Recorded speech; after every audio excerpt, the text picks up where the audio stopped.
for Boots Ennis. What heart shown by both men, but what pound for pound still. He could have did it the first round, but you know, he gets in there and like to play around a little bit. I'll get on him sometime about playing around like that. And then in that third round, it seemed like Xander had a lot of success. I don't know if... Y'all better look at them tapes again. Y'all talking a lot of success. Anybody go 2 or 3 times. Yeah. Did your instructions change after... No, nothing changed. I wanted the Boots to go to the body more, you know what I mean? And use his jab more. But he was setting a lot of shots up too. You see the shots he was hitting with, you know what I mean? And I was telling him not to stay there, because every time you stay there, you hit him with a good shot. Xander grabs him. He holds him. You don't see Boots doing the holding. You see he been outboxing too. You saw what he was doing when he was jabbing. How many jabs he was hitting with? You know what I mean? He can do that, but he loves to fight. That's why these people come to see him, man. He put on the show, man. The final bell sounded, and to be honest, it did not seem like anyone inside the Barclays Center was eager to judge the fight on a scorecard. This was not the kind of match where one fighter stayed in control from beginning to end. Instead, it felt like 12 rounds of non-stop adjustments, with both men constantly trying to figure each other out. Dennis, what a great fight. You are a machine. Zayas, a little inexperienced, but you will be back. You're a great fighter. Let's make the biggest fight in boxing today. Virgil Ortiz, Boots Ennis. Let's go. There ain't nothing to think. It's a knockout. No, but I'm saying, like, just of the fight, because it seemed like... Whatever I say, It's not that. He's just he wasn't ready, man. Whatever I say is not gonna benefit. Yeah, exactly. He should have. Congrats. Let's see him unified. Let's see. Well, he's unified now. Let's see him become undisputed. Yeah. Good job. Are you proud of the way Xander performed? No, I give Definitely. him props. Heart of a He was like a lion champion. of heart. He Yeah. showed, and his team was. They made the decision. That's it. What'd you think about Boots' performance? I mean, he overcame some kind of hard spots there. Yeah, man. Absolutely. Get up from the knockdowns. It seemed like he had Boots hurt like in the third, fourth there. I mean, did you think maybe... I was surprised that they let the fight go that long, you know, because I was really concerned about him getting hurt like that. But that's boxing, you know. Their corner decided to let him out. Thank God, I hope he's okay. And you know, there was times there that he could have turned it around. But, I mean, tonight it was Boots night, you know what I'm saying? Jaron Boots Ennis started the fight just as fans had anticipated. He switched stances smoothly, unleashed powerful combinations, and pushed Xander Zayas to react at a speed that very few fighters are able to manage. Xander, good fighter. I like Xander. Xander, one of my guys that I like, man. That's why you see me hugging him. He's one of them top guys, man. To me, he's a good fighter, man. But I know he couldn't do nothing with Boots. Do you think that now he can take the team to another level? Man, I told you something. When y'all ain't see the best of him yet, they got to bring it out of my son. You know what I mean? You see when he bring it out, he get nasty. He like to knock everybody out, but I tell him relax. Got to relax. Take your time, man. You know what I mean? But he get excited, man. It's not really about when you throw, you're going to get hit. You know, he loves fighting. He's a fighter at heart. Like I said, with age, the older you get, the smarter you get, and the more wiser you get. Then you realize, like, I take less risk and I become more of a boxer. He has that ability. But now he's young and he's in his prime. He's a dog. He likes fighting. He enjoys it. What really stood out to me was how composed Xander remained despite the pressure. Rather than falling into Boots' pace, he managed to slow things down whenever opportunities appeared, used his jab effectively, and continued making small adjustments that prevented the momentum from slipping away entirely. That was what made this fight such an interesting contest to watch. Just how proud of you was Xander, brother? He put up a tremendous Yeah, I'm so proud of him, man. He showed a lot of grit, heart of a champion. But I think the main thing that I loved about Xander is that he literally got the experience. He's got it down packed. When he got hurt, he was bouncing and jumping around, like moving his legs, waking him up. You know, but hey, it happens. He showed tremendous heart, right? He kept getting up over and over. It was even stopped by the corner. It wasn't even him. Yeah, he surprised me. Yeah, no, but hey, you know what? That's boxing for you, but he shows that he's willing to go all the way. Whenever it seemed like Boots was ready to take full control with his quickness and unpredictable attacks, Xander responded with patient counters and precise timing, showing exactly why many see him as one of boxing's brightest young champions. Then the momentum changed once again. What were your thoughts on Xander's performance? You know, I mean, I thought he did great. But, you know, he still has some... How you doing? I see you, bro. Yes, sir. I thought he did great. He did good. But, you know, when you got 2 belts and you're 23, you can't really take a step back. You know, that's what comes with it. There's no turning back. There's no turning back. There's no turning back. There's no turning back. You got 2 belts. Boots started attacking the body and landing shots from angles that hardly seemed possible, while Xander answered by holding his position more often and turning each exchange into a carefully measured risk. What stood out most was that neither fighter moved away from his own style. Boots remained aggressive without losing control, and Xander stayed calm without becoming too defensive. You're a young champion, there's no turning back, so he did what he had to do. Talk about the heart of Xander. I mean, he kept getting up. Even the fight was stopped by his corner. It wasn't even like he, stayed down. He just kind of nodded, seeing his corner finish. Look, when you're a young fighter, you're going to go out on your shield. That's why people want to see young fighters fight, because that's the type of fight you're going to get. They don't want to see older fighters who just have some money. They want to see that. They want to see somebody get hurt. Maintaining that kind of balance becomes incredibly tough as the pressure continues to rise. By the championship rounds, the energy inside the arena was amazing. Every clean punch brought loud reactions from the crowd because both fighters kept creating moments that were strong enough to win a round. It no longer felt like a clash of styles and instead became a battle of constant adjustments. That is the greatest praise I can give both fighters, no matter whose hand was raised in the end. This fight answered questions that weeks of discussion could never settle. One fighter showed that his power and explosiveness belong at the highest level, while the other proved that his composure remains strong even when everything around him becomes intense. Boxing does not always need a knockout to deliver a memorable fight. Sometimes 2 elite fighters simply push each other to reach another level, and that is exactly what this contest felt like. Oh no, I don't know. I mean, he's supposed to bring out the best. You know what I mean? You know, but Pandora, I like Pandora. What other name? Pandora. I like to fight him. I think Ortiz. That'll be a good fight, Ortiz. Yeah. So Terence Crawford, he was tweeting something after the fight, being coy, like not commenting on it, but seeming to throw his version of some shade. I mean, what's your thoughts on? I don't care what nobody say, man. I don't care. That don't bother me. Just like when y'all talk, I don't care what y'all say. Not even me? I don't care what none of y'all say because I speak the truth. You know what I mean? You know, you don't see us cussing and calling people out. Some of they don't know this, they don't know that. We don't do that. You know what I mean? We just come to fight. Bozy stood near the ring wearing the same relaxed expression he had throughout fight week. But once everything was finished, it was clear he had witnessed the type of battle he expected all along. He gave Xander Zayas plenty of praise, calling him a true champion who showed up ready to compete and never seemed shaken by the occasion.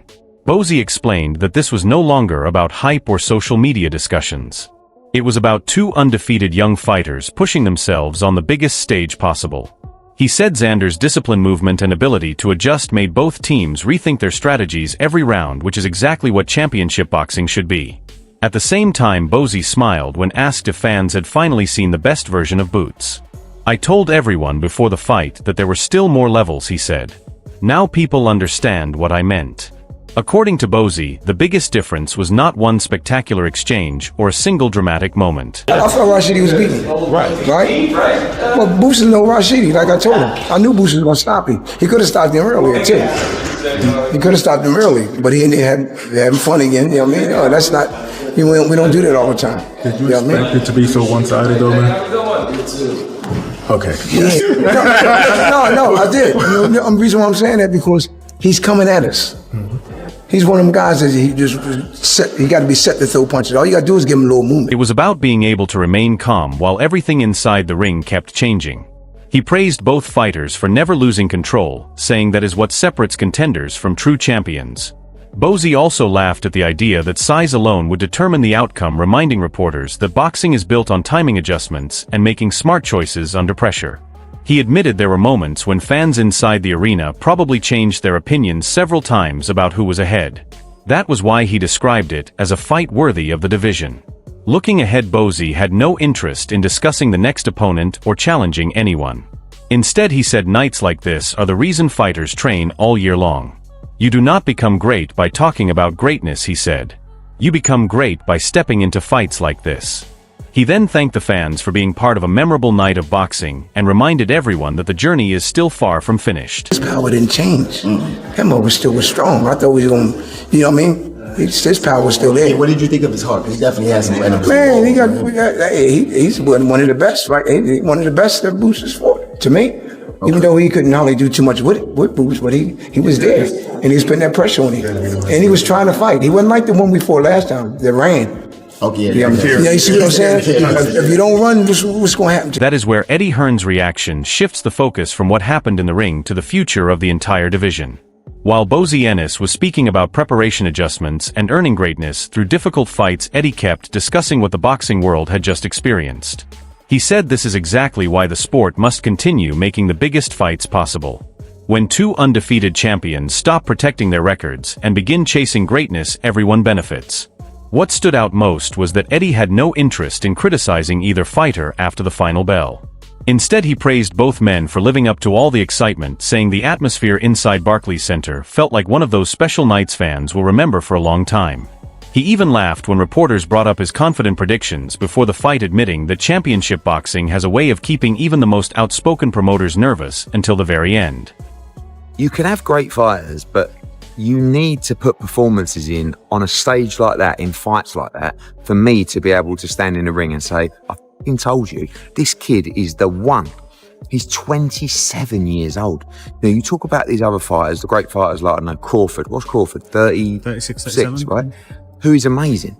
Boots, Crawford, best fight in the sport. Unbelievable. But this kid's got so many gears and levels to go through. According to Eddie, this was never about a single highlight or one unforgettable sequence.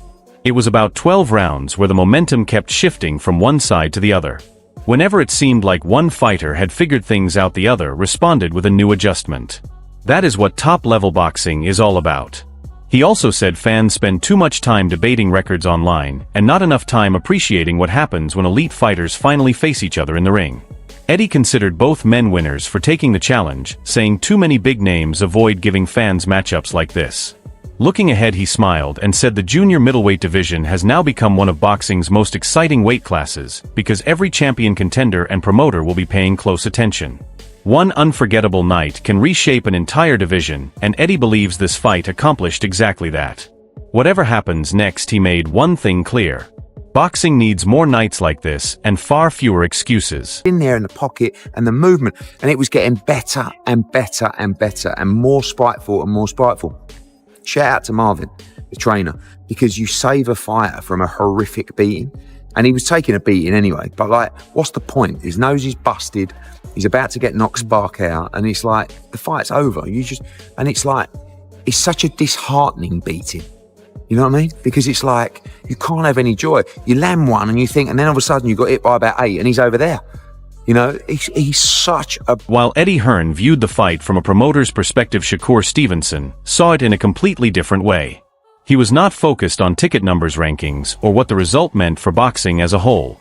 Instead, he paid attention to the details. The small moments that many fans overlook while reacting to the biggest exchanges. Shakur said the fight showed why boxing is known as the sweet science because each round turned into a battle of adjustments rather than pride. He noted that both fighters had periods where they appeared to figure everything out only for the other man to make changes and present a new challenge moments later. That is the type of chess match elite fighters truly value. One thing that stood out to Shakur was how neither fighter moved away from his natural style when the pressure increased. He explained that when emotions take over, fighters often forget the strategy and begin chasing dramatic moments. That never happened in this fight. Every move still had a clear purpose behind it, even when the pace became difficult to handle. I thought it was an amazing performance. I thought he said something about watching Gotti versus Floyd in the same arena, and that was the kind of Gotti-like Floyd performance that I came here to see. I thought that was Boots at his best. He was having fun, he was sharp. People complain about him getting hit, but the only punch I really seen him get hit with was the jab tonight. So, truthfully, I thought his defense was really good, and it was a great performance. And that was the moment Greg Hackett's reaction really grabbed my attention. After hearing Shakur analyze the fight like a specialist focused on every small detail, Greg approached it from a completely different angle. He almost laughed at those who spent weeks acting as if they already knew how the fight would play out.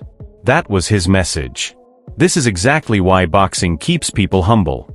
Greg said the biggest takeaway was not about who landed the more impressive combinations or who won certain rounds. For him, it was all about adaptability. He continued saying that once the original game plan stopped working, both fighters had to trust their instincts more than their preparation. That is where true championship boxing begins. I actually appreciated that view because it felt genuine.